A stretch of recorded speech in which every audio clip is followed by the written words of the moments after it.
मैं तो चाहता हूँ एसडीएम साहब से या डीएम साहब से बताते कि ये स्थिति है और केवल झूठे आश्वासनों में काम नहीं चलेगा।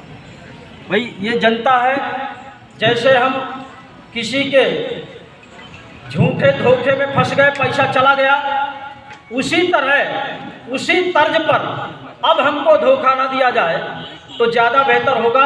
ये आक्रोश इतना बढ़ चुका है 13 दिन में कि मैं देख रहा हूँ 24 घंटे यहाँ जो रहते हैं किस तरह से दिन गुजारते हैं, किस तरह से अपना पेट पालते हैं और सबके पास रोज की रोटी नहीं होती, एक दूसरे का खाना मिल बांट करके खाते हैं।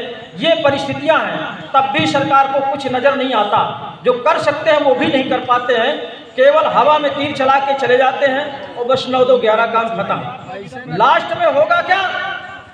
जब ज़्यादा चिड़चिड़ाएंगे, रोड जाम करेंगे, चौराहा जाम करेंगे तो पुलिस प्रशासन बुला करके मुकदमा लगवा देंगे। यही इनके पास तरकीब है, दूसरा कोई तरकीब नहीं है। और अब हम उससे भी निपटने के लिए पूरी तरह से तैयार हैं, चाहे मुकदमा लग जाए, चाहे गोली लग जाए, चाहे फांसी लग जाए, लेकिन आंदोलन ये बीच में अब रुकने वाला नहीं है। अब ये जो हमारी मांगे हैं, जिले स्तर के ही अधिकारियों की बस की बात है, शायद नीचे उनकी न सुनी जा रही हो, उनको मान्यता न दी जा रही हो या महत्व न दिया जा रहा हो, ऐसा मुझे महसूस हो रहा है। क्योंकि कोई व्यवस्था नहीं हुआ, किसी भी तरह का व्यवस्था नहीं हुआ, एक सफाई कर्मी भी नहीं आया है, तो इससे लगता है कि हमारे महोदय की भी शायद बात वहाँ नहीं सुनी जा रही है। इसलिए अब जिले स्तर के अधिकारियों की ही बस की बात है।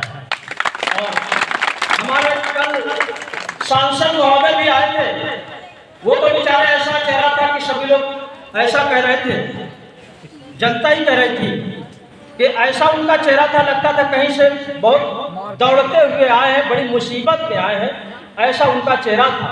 और जो जनता को आश्वासन दिया है, मुझे लगता है कि उनसे अच्छा आश्वासन अगर किसी सभासद को बुला लिया जाता तो वो भी दे के चला जाता।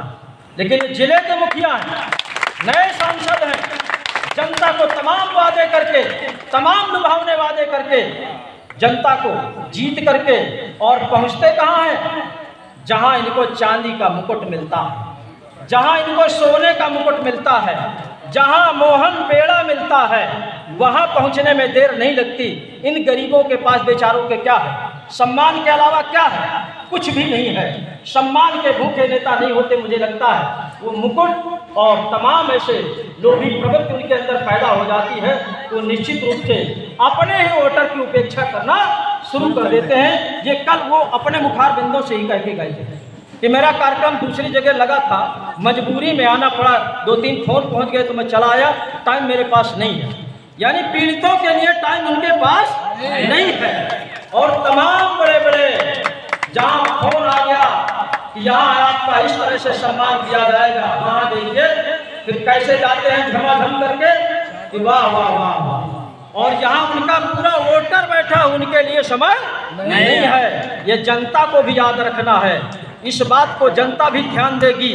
आपके चेयरमैन साहब हैं, उनको लिखित में हम 2 बार 3 बार दे चुके, उनको भी यही जनता जिताने का काम किया है, उन्होंने भी आज तक नहीं सुनी। वो चेयरमैन मुझे लगता है कि पूरे राष्ट्र के बन गए हैं, उनके पास समय नहीं बचा है। फोन में कहते हैं हमारे अधिकारी मना कर देते हैं, अध्यक्ष वो हैं, अधिकारी उनके मना करते हैं। ये अजीबोगरीब बात है, चाहे उनको ज्ञान ना हो या अपने ताकत का अंदाजा ना हो या डरे सहमे हो या इन पीड़ितों की उपेक्षा करने का मन बना लिया हो, इसलिए ये बात कहनी पड़ रही है। और ये आक्रोश में निकलते हैं, मजबूरी में निकलते हैं, क्योंकि तमाम आवेदन निवेदन कई दिन से लगातार हम लोग कर रहे हैं, कोई सुनने वाला नहीं है। उपेक्षा के अलावा किसी ने मजबूत बात नहीं रखी आज तक, इसलिए हमारी मजबूरी है। अगर जिले स्तर से हमारा कुछ निदान नहीं निकलता तो हमारा समय है निकलने का। हम निवेदन करेंगे कि या तो कुछ व्यवस्था की जाए, नहीं तो हम पटेल नगर चौराहा के लिए प्रस्थान करें। ये हमारी मजबूरी है। डीएम साहब हमें